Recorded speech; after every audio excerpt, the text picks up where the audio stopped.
mis hermanos y hermanas, qué bueno. Les invito a abrir el libro del Evangelio de Marcos.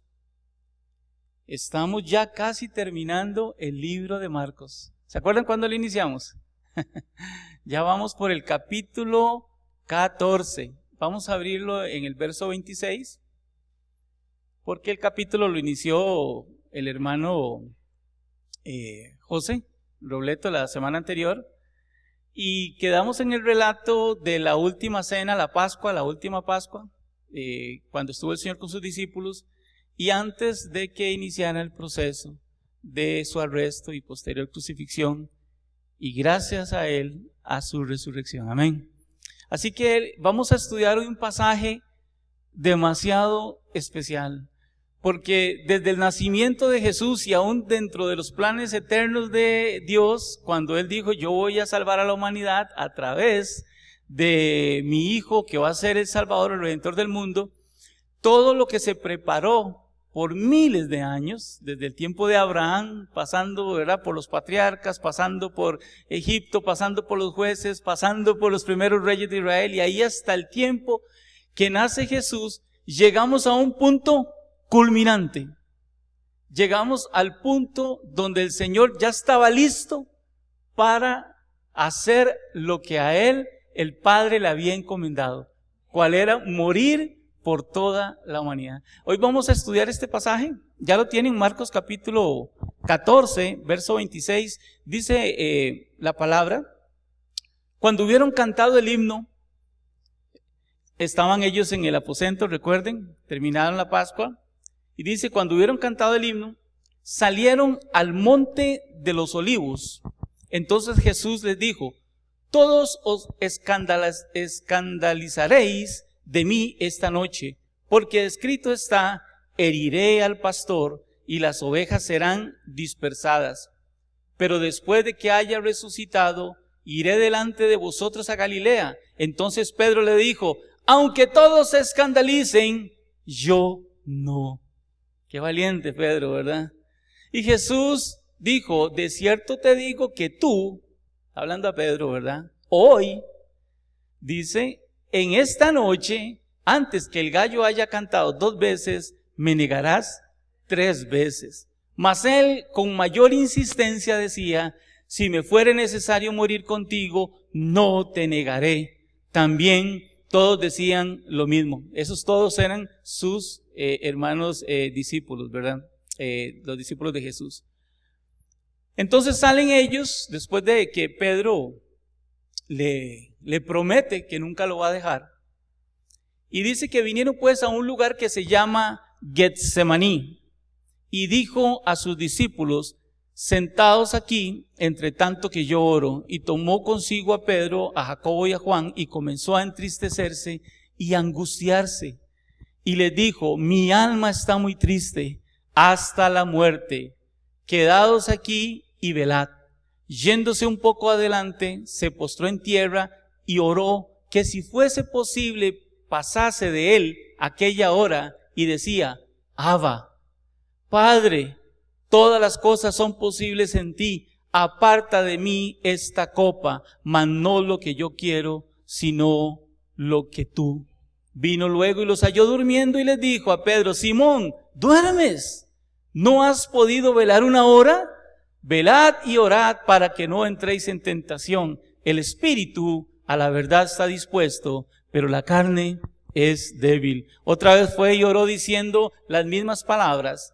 Al volver, otra vez los halló durmiendo, porque los ojos de ellos estaban cargados de sueño y no sabían qué responderle. Vino la tercera vez y les dijo, dormid ya y descansad, basta. La hora ha venido, he aquí el Hijo del Hombre es entregado en manos de los pecadores. Levantados, vamos, he aquí se acerca el que me entrega. Estamos en un tiempo súper especial, esperado, el tiempo donde ya el Señor, después de que había terminado su ministerio de predicación durante muchos meses en Galilea y también en Jerusalén, ya vimos que Él entró, lo seguían afrentando, pero era la primera vez desde que inició el ministerio del Señor, que ya se habían puesto de acuerdo y se iban a atrever a tomarle físicamente con la intención de hacerle daño. Pero todo ya tenía el Padre un plan totalmente hecho, diseñado. Él en su eterna sabiduría, en su omnisciencia. Lo primero que vemos acá es cuando estaban saliendo del aposento después de la cena y que ellos cantaron y tuvieron su tiempo devocional, y ellos salieron hacia el monte de los olivos. Voy a pedirle al hermano José si nos puede poner ahí una imagen. Esto es muy importante. Vamos a ubicarnos geográficamente. La ciudad de Jerusalén, bueno, en esa época totalmente amurallada, ¿verdad? Había un lugar que tenía como una bajadita. Ahí había como un torrente que se llamaba el torrente de Cedrón. Y a la par, seguidamente, hay una colina que es el Monte de los Olivos, o el Monte de los Olivares. Se llamaba así porque había muchos olivos. Bueno, hoy en día no hay muchos olivos en el Monte de los Olivos. Hay algunos muy viejos. Algunos dicen que pueden datar tan antiguos como la época de Jesús. Algunos, por lo menos cuando revisaba un poquito la parte geográfica, pues sí hay algunos olivos todavía muy viejos. La siguiente, José, quiero que podamos observar cómo era el huerto de Getsemaní. Todo el monte, como tal, el Monte de los Olivos, al pie de esa colina está lo que encontramos que es el huerto de Getsemaní. Es un lugar, estas son fotos recientes, así se ve hoy. La siguiente, José. Tenemos otra. Vea qué bonito, como lo tienen ahorita todavía ese huerto. La siguiente, José. Quería mostrarles un poquito también. Y creo que esa es la última, ¿verdad? La siguiente. Bueno, vea qué bonito se ven árboles muy antiguos, el huerto de Getsemaní. Pues bien, ¿por qué la importancia de que recordemos o hagamos énfasis en el Monte de los Olivos? Porque el Señor, cuando regrese, va a posar sus pies, cuando Él venga por segunda vez, sobre ese monte. Y dice la palabra en Zacarías que ese monte va a ser partido totalmente. Y hay una profecía donde Él va a estar ahí. Jesús utilizaba este huerto para ir a orar, para ir a buscar del Padre. Y hoy la lección se llama las oraciones del siervo de Dios. Apuntémosle, ¿por qué? Porque en los tiempos más dificultosos, en los tiempos donde el Señor sabía que iba a pasar esta copa difícil para Él, ¿qué fue lo que hizo? Fue a orar. ¿Qué es lo que hacemos nosotros, hermanos, hermanas, cuando tenemos dificultades, cuando nos enfrentamos a una situación? ¿Qué es lo primero que tenemos que hacer? ¿Ponernos en una esquina a llorar? No, muchas veces es difícil que no se nos vengan las lágrimas ante una situación difícil, sí, pero inmediatamente, aunque sea llorando, lo que sea, tenemos que correr rápidamente al refugio. El refugio del Señor era el Getsemaní, y ahí Él pasó un montón de tiempo. ¿Se acuerdan la transfiguración? Él se llevó a orar ¿a quién? ¿Se acuerdan de ese pasaje? Ajá. Sí, veámoslo en Marcos 9:2. Él se llevó a Pedro, a Jacobo y a Juan, ¿verdad? Y ahora para este tiempo, donde él ya estaba ya listo para ser entregado en manos de los pecadores, también se llevó a Pedro, a Jacobo y a Juan. Esto es muy importante porque el Señor tenía su grupo de oración, ¿sí? Gustaba mucho. Él dice que dejó al pie a sus discípulos, se llevó más adelante a ellos, ¿verdad? Y bueno, no le fue muy bien con el grupo de oración al Señor, ¿verdad? ¿Qué pasó con esa gente? Se le durmieron. Bueno, hoy tenemos grupos de WhatsApp y tenemos otras cosas en los que ponemos las peticiones del Señor, pero realmente cuando usted y yo nos comprometemos a orar delante del Señor, tenemos que hacerlo, ¿verdad? Y no dormitar como le ocurrió. Vamos a ver algunas cosas. Lo primero que vemos es la profecía del Señor, donde dice, para que se cumpla, que se herirá al pastor y serán dispersas las ovejas, y haré volver mi mano contra los pequeñitos. Vayamos a Zacarías capítulo 13, verso 7.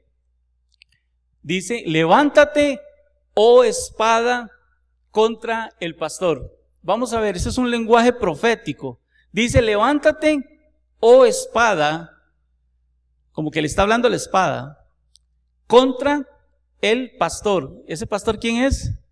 Nuestro Señor Jesucristo. Y contra el hombre compañero mío.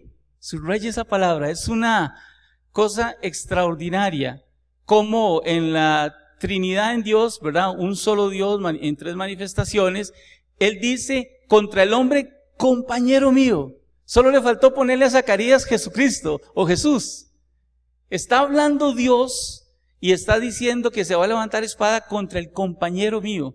Dice Jehová de los ejércitos, hiere al pastor y serán dispersas las ovejas, y haré volver mi mano contra los pequeñitos. Esa espada, hermanos, hermanas, es la justicia de Dios. Representa la justicia de Dios. Hoy en día tenemos magistrados, tenemos un poder judicial, ¿sí? Y cuando hay una sentencia contra la persona por el delito que ha cometido, alguien decreta. Bueno, en la antigüedad casi que muchas de las penas eran la muerte.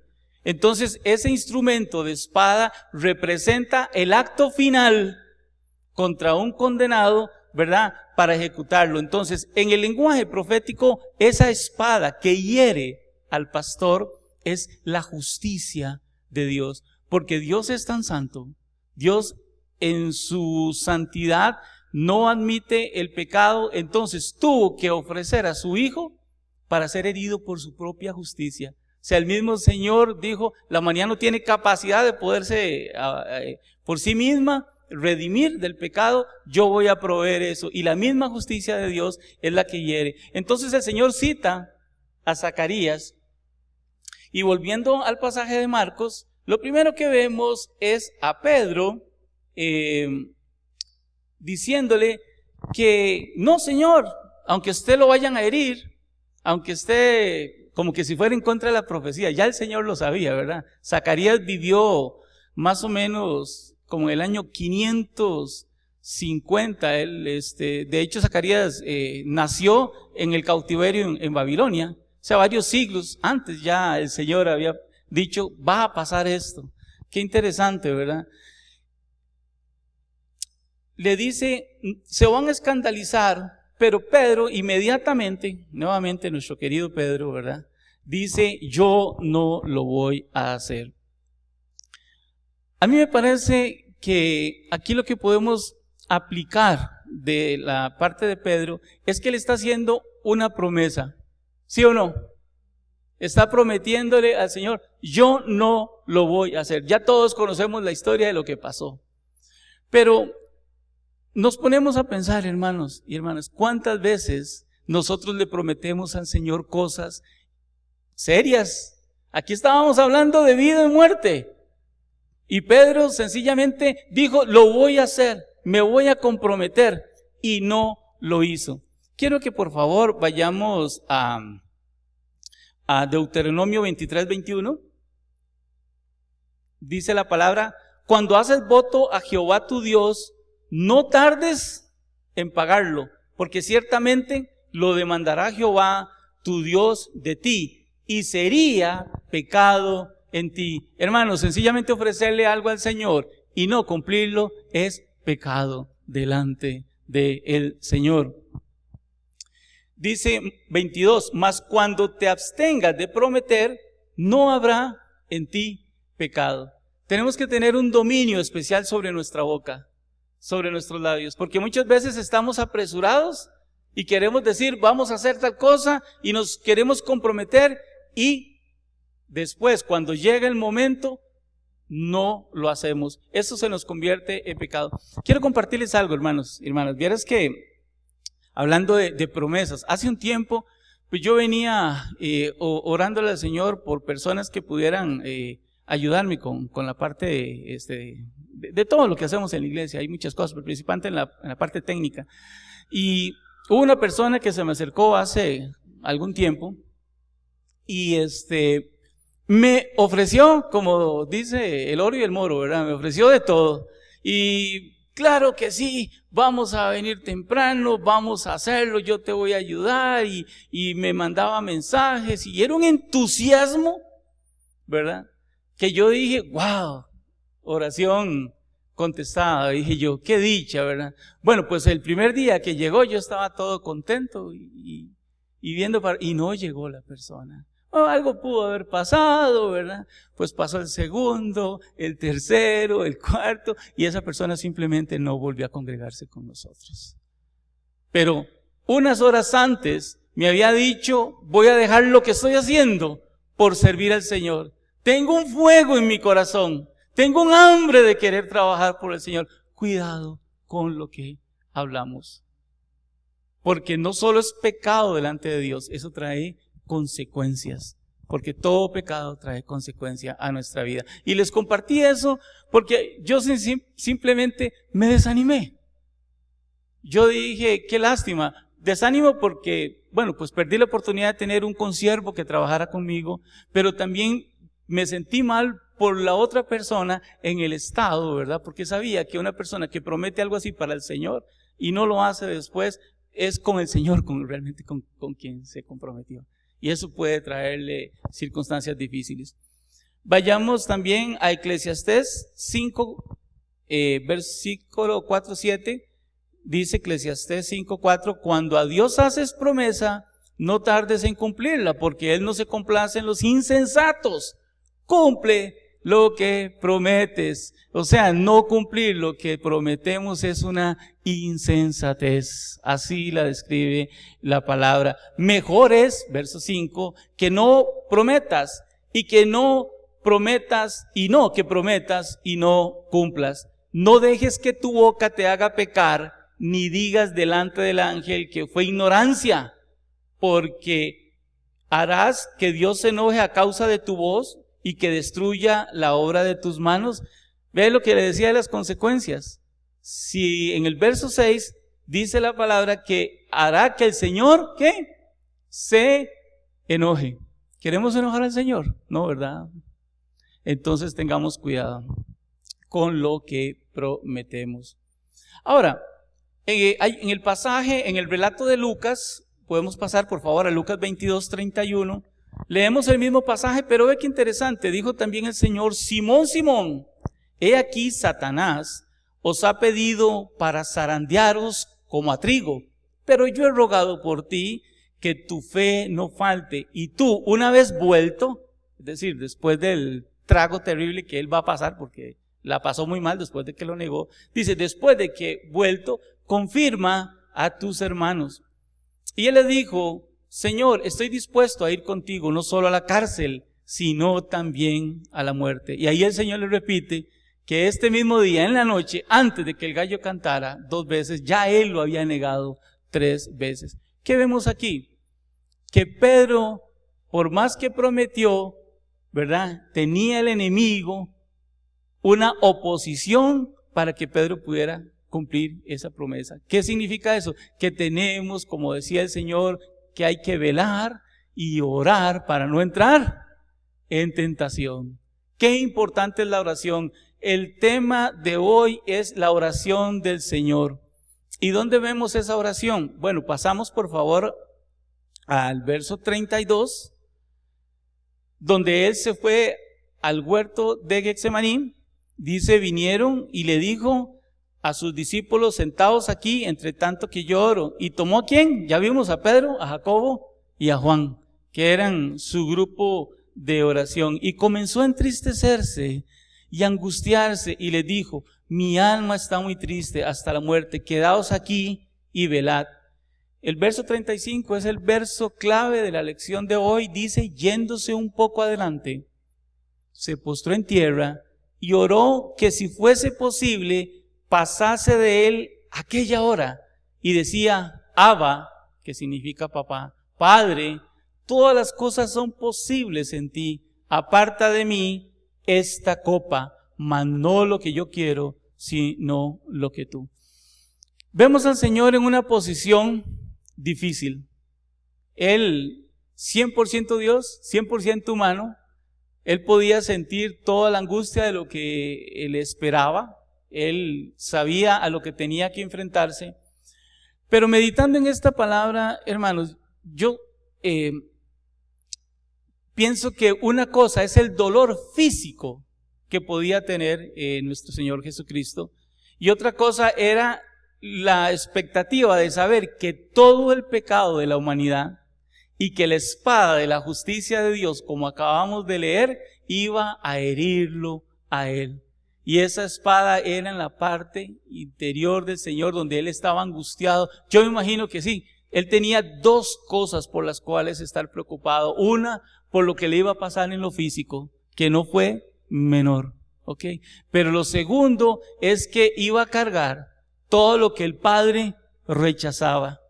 Tan es así que en algún momento en la crucifixión, el vínculo entre el Padre y el Hijo, por un momento, se suspendió.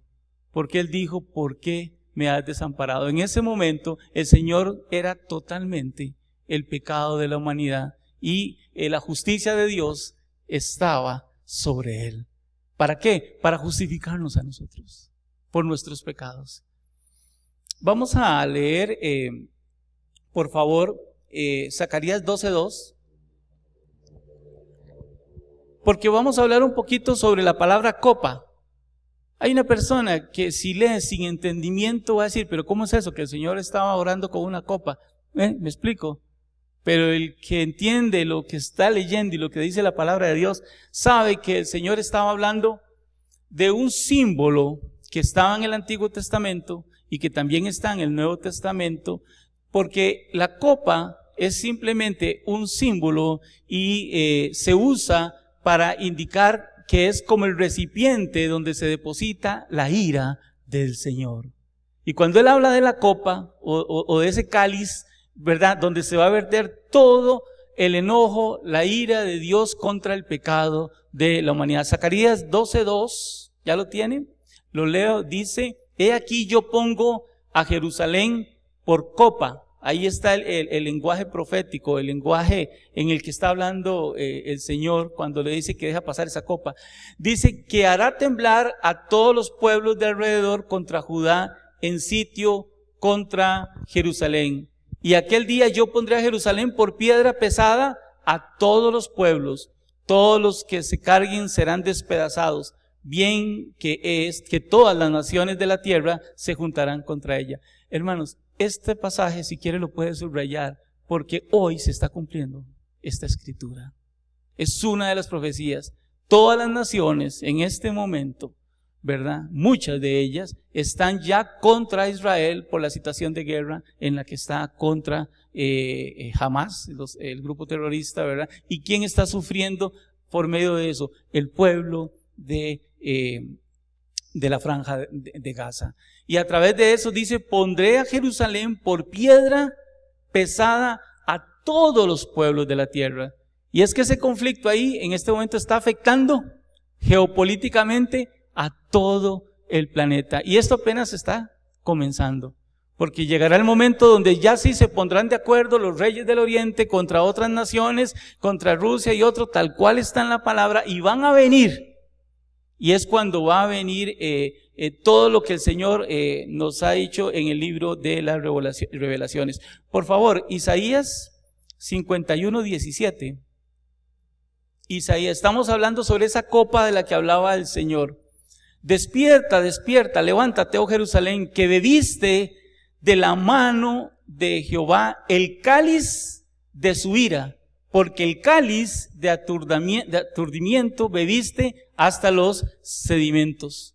Entonces nuevamente vemos aquí, hay otros pasajes, por tiempo no los vamos a leer, puede buscar o anotar Juan 18:11, y solamente me voy a quedar en Apocalipsis 17:1, porque ya en el Nuevo Testamento la Biblia dice que van a haber 7 copas, que es la parte final de la gran tribulación. Y dice, oí una gran voz que decía desde el templo a los 7 ángeles, id y derramad sobre la tierra las 7 copas de la ira de Dios. Claro, estas copas, que son cosas terribles que van a pasar, que están ahí descritas en este capítulo, son copas destinadas ¿para quién? Para la humanidad. para el mundo de hoy. Pero el Señor tenía que tomar una copa de la justicia de Dios. ¿Podemos entender la diferencia? La copa de la justicia de Dios era el pago que tenía que hacer por nuestros pecados. Estas copas son de castigo. Hay que hacer esa diferencia. O sea, pero entendemos que el lenguaje de la copa, lo que el Señor tenía que pasar, no era nada sencillo. Aún así, aunque tengamos que pasar momentos de dificultad, vea qué bonito lo que dice el relato de Lucas 22:42. Es el mismo pasaje del Señor orando, pero en el relato de Lucas 22:42, y dice, diciendo, Padre, si quieres, pasa de mí esta copa. Ahora sí ya lo entendemos, ¿verdad? En el contexto de esa. Pasa de mí esta copa, pero no se haga mi voluntad, sino la tuya. Y en ese momento se le apareció un ángel del cielo para fortalecerse. Qué bonito que Dios hasta en los momentos más difíciles, Él no nos va a dejar ni nos va a desamparar. Yo me imagino que tal vez en su vida ha pasado algunos episodios bien difíciles de poder sobrellevar, pero en todo momento el Señor siempre está con nosotros.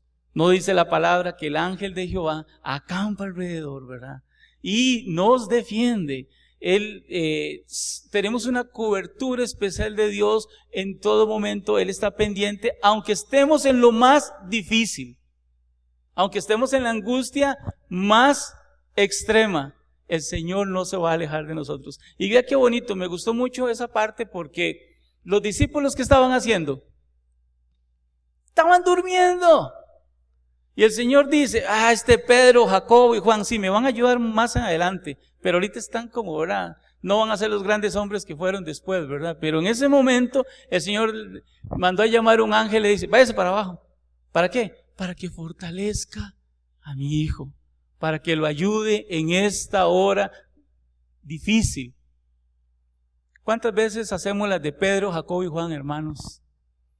Cuando se levanta algo contra la iglesia, cuando vienen dificultades para mi familia, cuando hay una situación difícil en el trabajo, cuando hay circunstancias complicadas, no tenemos que dormirnos, tenemos que despertarnos. La palabra velad es negar el sueño, porque sueño va a haber. Vela el que tiene que negarse el sueño. Un hombre que le toca velar en la noche en una empresa porque es su trabajo, le está diciendo a su cuerpo no duerma. Pues que en automático pues, le damos un botoncito y ya dejamos de tener sueño. No es así. Pero el velar es una negación. No, es que vamos a tener un tiempo para velar. No, la velar implica una acción. Algo que me tengo que enfrentar contra mi propia naturaleza humana. Algo que no pudieron hacer los discípulos en ese momento. Estaban tan cargados de sueño que los venció.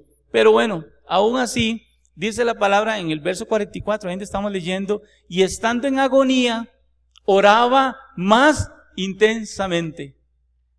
¿Cuál es la solución para poder sobrellevar una carga bien difícil? Orar. Y si se pone peor, orar más. ¿Quién dice amén a eso? El Señor estaba orando.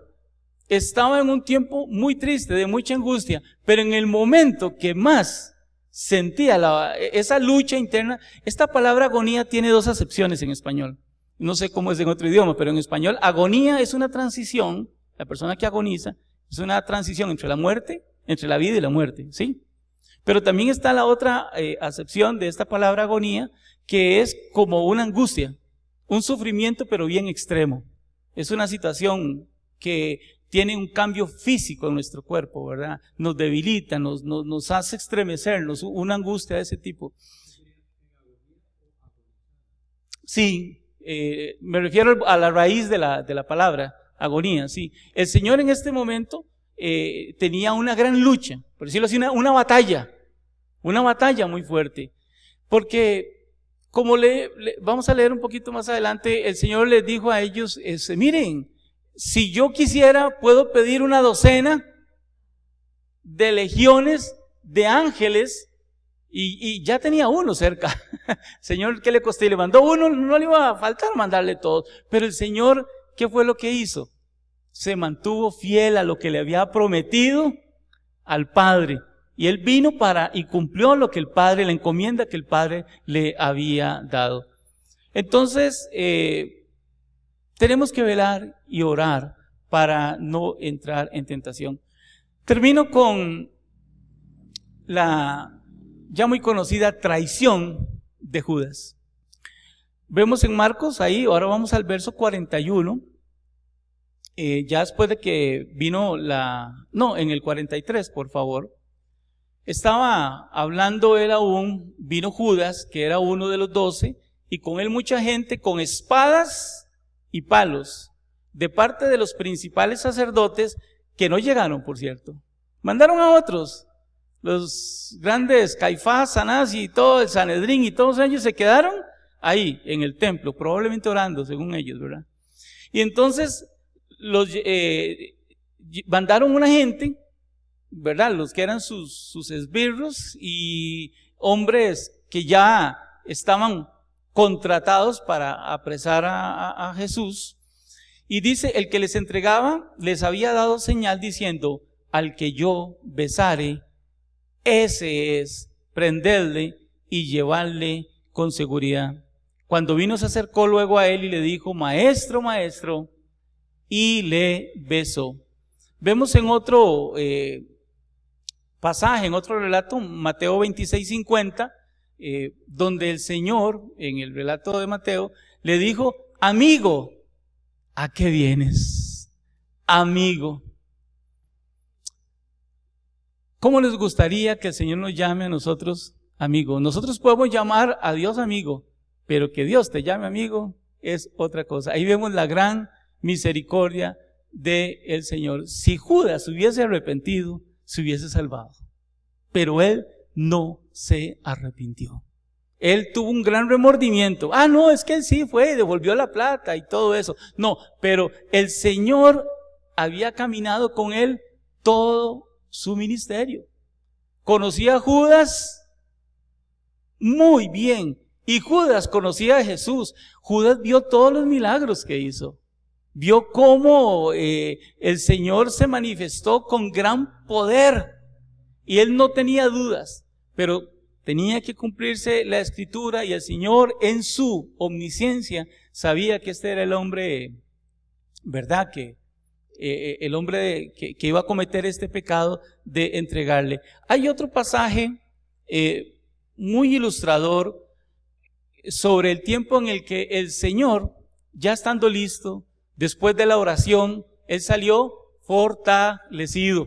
¿Cómo vemos que el Señor se levantó? Porque primeramente está un cuadro en el que está en angustia, está en una dificultad, una gran batalla de Señor, ¿lo hago o no lo hago? Pero no lo que yo quiera, Señor, lo que tú quieras. Pero al final el Señor gana la batalla. Vean qué bonito este relato, lo vemos en Juan, en el relato de Juan 18:4 dice, pero Jesús, sabiendo todas las cosas que le habían de sobrevenir, se adelantó y les dijo, ¿a quién buscáis?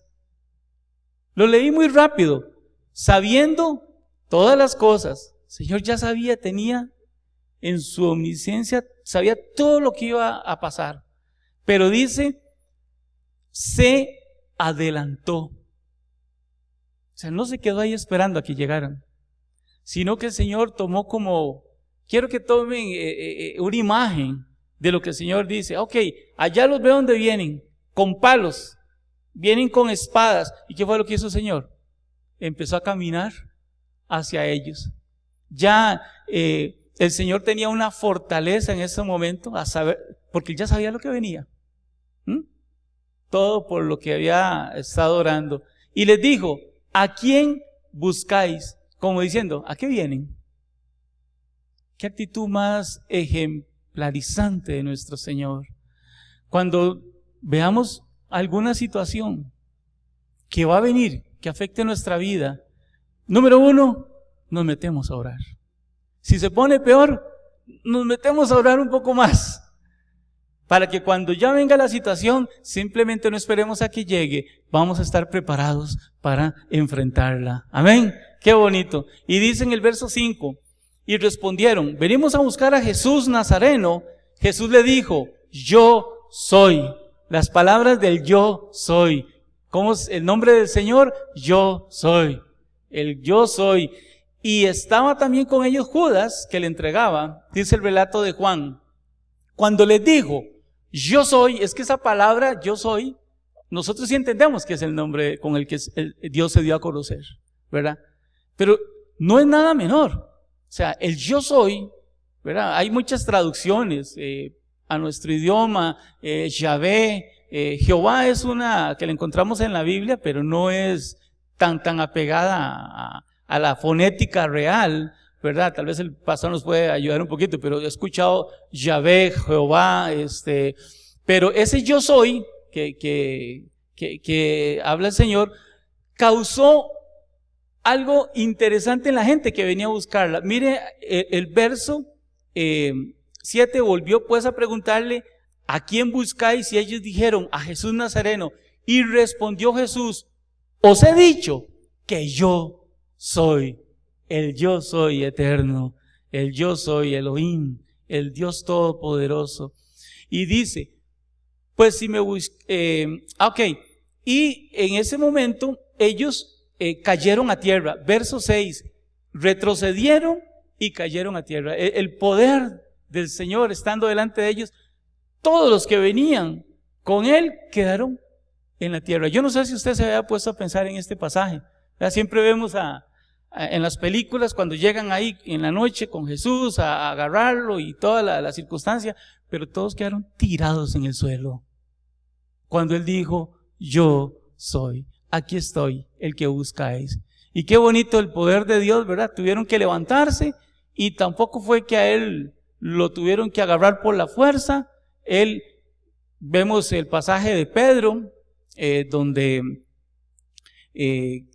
junto con otros discípulos, en su idea muy judaica, muy de ellos pensaban que el Mesías era un líder militar. Y como militar iba a venir con la espada e iba a enfrentarse al gobierno romano, al César y y ellos iban a ser liberados de la opresión de Roma. Pues ellos iban con una espada y Pedro le cortó la oreja, ¿verdad? al siervo y no fue a cualquiera. Resulta que se lo cortó al siervo del sumo sacerdote, el que estaba escondido, ¿verdad? En el Sanedrín, que no llegó a dar la cara, no se dignó, ¿verdad? Pero mandó a su siervo. Es que hay que ver los detalles. La Biblia nos deja unas cosas para que nosotros podamos entenderlas. Este hombre, el sumo sacerdote, no se dignó a ir a enfrentar a Jesús. ¿A quién mandó? A su siervo. Y fue el que se lo echó Pedro con la oreja, ¿verdad? Y el Señor le sanó inmediatamente la oreja y le dijo en ese momento, Pedro, ¿qué estás haciendo? Es que yo me imagino que Pedro y sus discípulos pensaron que ya llegó el momento. Aquí el Señor va a mandar y vienen ángeles y se echan a Roma patadas de aquí. Pero como que no habían entendido que el reino que traía el Señor era el reino de Dios, pero en el corazón de cada persona. Y que como Él le dijo a Nicodemo, el fariseo, ¿verdad? Que el plan de Dios es que amó tanto a la humanidad que había enviado a su Hijo, ¿para qué? Para que todo aquel que en Él crea no se pierda, mas tenga vida eterna. Ese es el reino, no era el reino de la violencia. Claro, la segunda vez, cuando regrese, como estuvimos estudiando hace 15 días, ahí sí va a venir con la espada de la justicia de Dios y va a poner en su lugar a las naciones. Termino con Mateo 26:53, porque es muy importante. Lo quiero reiterar. Cuando Jesús dijo en pregunta, ¿acaso piensas que no puedo orar a mi Padre y que Él no me daría más de 12 legiones de ángeles? Pero ¿cómo entonces se cumplirían las Escrituras de que es necesario que así se haga? Qué dicha que el Señor no cambió de parecer, amén. Qué dicha que el Señor tuvo esa templanza, que el Señor tuvo la capacidad de pasar esos momentos de angustia, de esos momentos difíciles, de inclusive sabiendo que el Padre no le iba a negar nada, porque el Señor sabía que si le pedían las legiones iban a venir.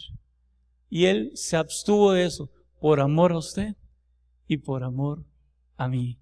Gloria a Dios. Qué pasaje más bonito, ¿verdad? El que hemos estudiado en esta tarde. Oremos. Bendito Señor, gracias, porque no dijiste, Señor, no lo voy a hacer, sino que dijiste, sí, Padre, es como tú quieras, no como yo quiera, sino como tú quieras. Gracias por ese gran amor demostrado. Te amamos, Señor Jesús. Sabemos que estás a las puertas y que aún sigue estando vigente ese acto de amor de tu sacrificio, para que hoy cualquier persona que me pueda estar escuchando en esta hora pueda entender que ese gran sacrificio, esa gran decisión que tomaste en el huerto de simplemente entregar su vida por cada uno de nosotros, sigue siendo aplicado hoy, y que la sangre derramada en ese sacrificio tiene poder para limpiarnos de toda maldad, de cualquier pecado, de cualquier circunstancia. Te damos gracias, Señor, en el nombre que es sobre todo nombre, en el nombre de Cristo Jesús. Amén y amén. Si este programa ha sido de bendición para su vida, contácteme. Anote mi celular para que me contacte por WhatsApp, 8708-5569. De nuevo, mi celular para que me contacte por WhatsApp, 8708-5569. O puede escribirme al correo ministerioshermanowalter@gmail.com. Mi correo es ministerioshermanowalter, palabras completas sin espacios, ministerioshermanowalter@gmail.com. Será un gusto saber de usted.